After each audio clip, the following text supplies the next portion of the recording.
Akan tetapi sesungguhnya bila kita membaca Iqra bismi rabbikal ladzi khalaq, bacalah dirimu dengan Tuhanmu yang menciptakan kamu. Bila masuk ke dalam Al-Quran Qadim, maka kita akan bertemu langsung dengan ayat-ayat Qadim itu, dengan ayat-ayat Allah itu, dengan uripe Allah. Maka bila sudah ketemu dengan uripe Allah, dengan ayat-ayat Allah, bahwa manusia hanya diperjalankan oleh Allah, maka itu yang dimaksud syariat yang lillah. Jadi belajar ketuhanan atau belajar ilmu hakikat makrifat itu supaya apa? Supaya syariatnya tidak tersesat seperti syariat yang telah kita jalani selama ini, dan supaya agar semua syariat-syariat yang dikerjakan kembali seperti kembalinya syariatnya para nabi dan rasul kepada Tuhan yang telah mengutusnya. Apakah duduk ini tidak diutus oleh Allah? Bila tak ada Allah, ya tak ada duduk. Apakah bicara ini tidak diutus oleh Allah? Bila tak ada Allah, ya tak ada pembicaraan ini. Pendengaran ini apa tidak diutus oleh Allah? Bila tak diutus Allah, maka kita tak akan pernah mendengar apa-apa. Kenapa? Tanpa Allah kita tidak ada. Tanpa Allah kita gaib. Berarti apa yang lebih utama daripada diri kita? Berarti yang lebih utama daripada diri kita adalah siapa yang mengadakan, siapa yang mewujudkan, siapa yang menghidupkan, siapa yang menguasakan diri kita. Itulah yang paling utama daripada diri kita sendiri. Maka bila manusianya sudah menyadari atau mencari yang lebih utama daripada diri kita sendiri, maka terselamatkanlah diri ini kembali kepada penciptanya. Maka hidupnya akan enjoy saja.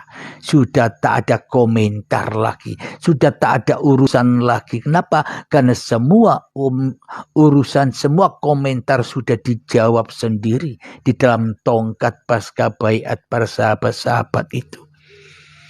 Alhamdulillahirabbil alamin. Bagi para sahabat-sahabat yang baru bergabung, silakan simak ulang kembali kajian ini di YouTube Uripe Allah. Disimak ulang-ulang agar kita bisa memahami, agar kita tidak mengandal-andalkan diri kita lagi, sehingga kita mengandalkan syariat. Syariat lebih utama Nabi Muhammad itu loh syariat. Ya syariatnya bukan seperti syariat kita selama ini. Syariat dan Nabi Muhammad itu syariat langsung dari Allah, bukan seperti kita dan saya. Kita dan saya selama ini kan syariatnya dari hawa nafsu. Syariat yang tersesat, yang dibangga-banggakan. Akan tetapi syariat Nabi Muhammad, syariat para nabi dan rasul dulu, syariatnya Allah langsung. Maknanya diperintah Allah langsung. Bergerak, diperintahkan Allah langsung, berjalan dan bergerak kemanapun, diperintah langsung oleh uripe Allah. Itulah syariat-syariatullah itu. Jadi inilah saling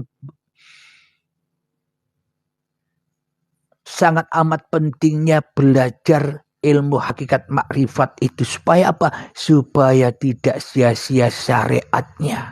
Jadi jangan unggul-unggulkan, jangan mengutamakan syariat. Bila tak ada makrifat, ya tidak ada syariat.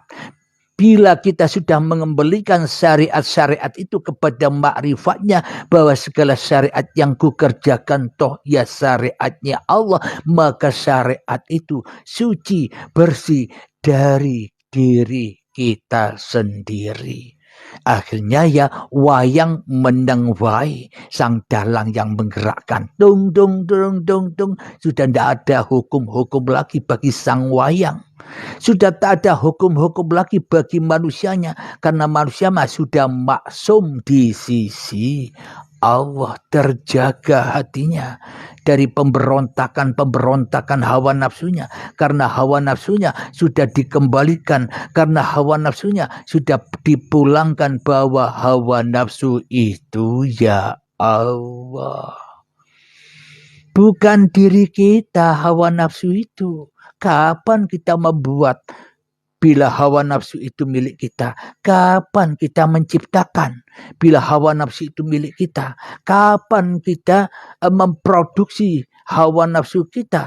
Bila hawa nafsu itu kita aku-akui sebagai milik kita.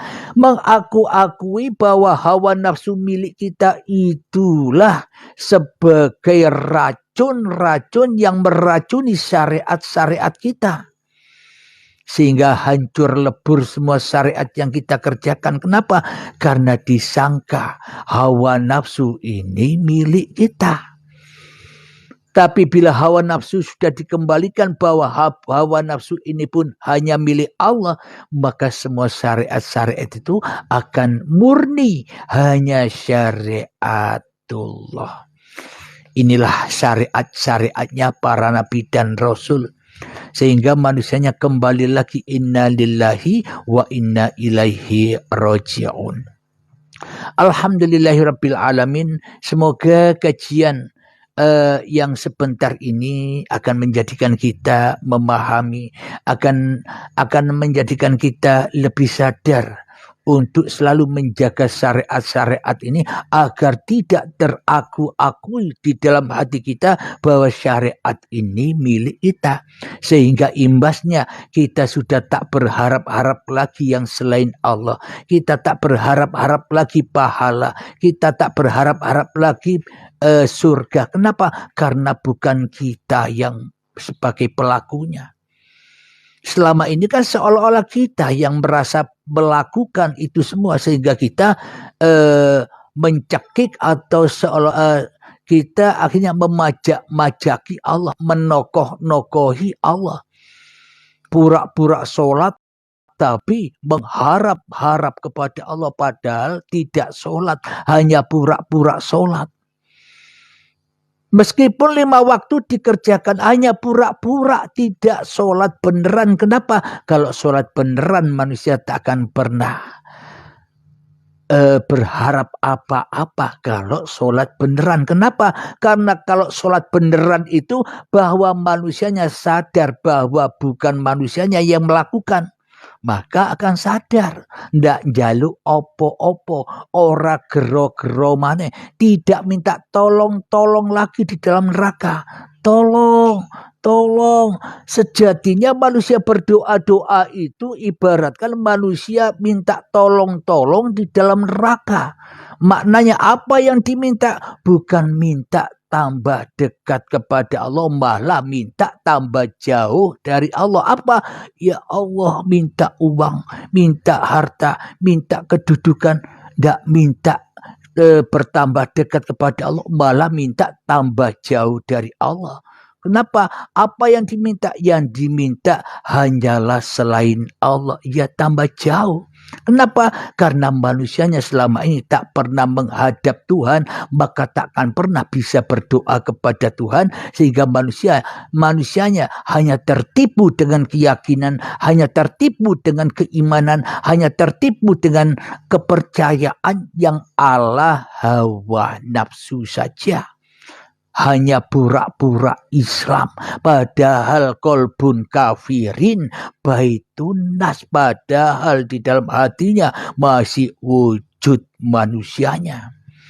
Maka bila masih wujud manusianya, maka kafirlah manusianya di sisi Tuhannya. Namun bila Allah yang wujud, maka manusianya sudah selamat kepada Tuhannya. Bahwa hanya wujudullah yang nyata daripada wujud nyata manusianya. Karena sesungguhnya manusia itu tidak wujud.